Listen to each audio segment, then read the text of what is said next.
Eu tive conhecimento de que você disse pessoalmente ao Olavo de Carvalho que você concordava com absolutamente tudo o que ele dizia, mas que você não poderia dizer isso em público. Eu?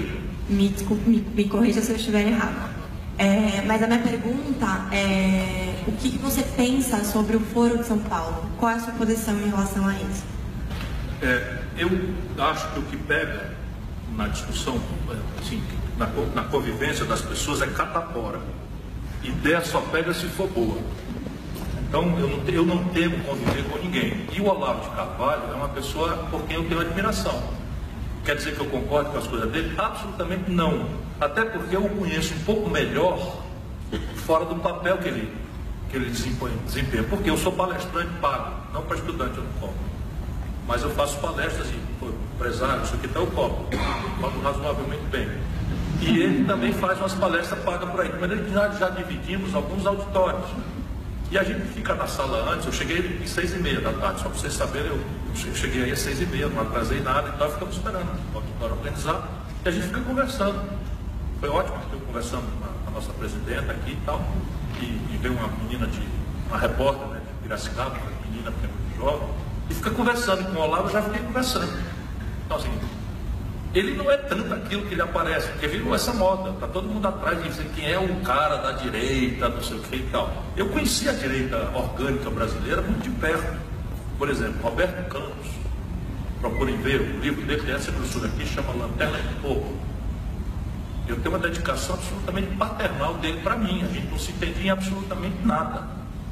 Mas esse cara sabe ler, e o Olavo de Carvalho sabe ler. Entendeu? Então eu gosto de gente que sabe ler.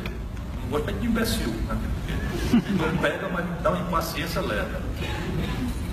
Fora de São Paulo. Fora de São Paulo mofou. Não era uma coisa que a turma também está dizendo na internet, fora de São Paulo. Qual era a ideia do Foro de São Paulo? A ideia do Foro de São Paulo era reunir aquilo que era tudo fora do poder, por regra, no meio das ditaduras latino-americanas, a oposição à esquerda. Então essa era uma ideia generosa. Então, as Farc naquela data, para dar um exemplo muito caloroso aqui, então as Farc naquela data eram uma guerrilha de esquerda na Colômbia, não sei o que e tal, e foram recebidas aqui. Eu participei de uma ou duas reuniões e achei aquilo muito sem fundamento, não fui mais. Porque é muito sem fundamento mesmo. Mas eu conheci o pessoal, por exemplo, da Nicarágua, comandante Zero, conheci bem. Gente boa. Não resolve nada. Conheci quem mais? Eu conheci o comandante lá da guerrilha do México. Aquilo chega a ser meio ridículo, né? De Chiapas. Fui lá, negócio de mediação e tal. Hoje isso tudo faz essa coisa ficar meio desrespeitosamente como eu estou falando, mas no passado era um lugar onde, um país como o nosso, que é o maior de todos e que dava lugar para os caras que se aparecessem no auditório da Colômbia iam ser presos ou fuzilados. Então, nesse sentido, eu acho interessante, mas hoje em dia não diz mais nada. Mofou completamente.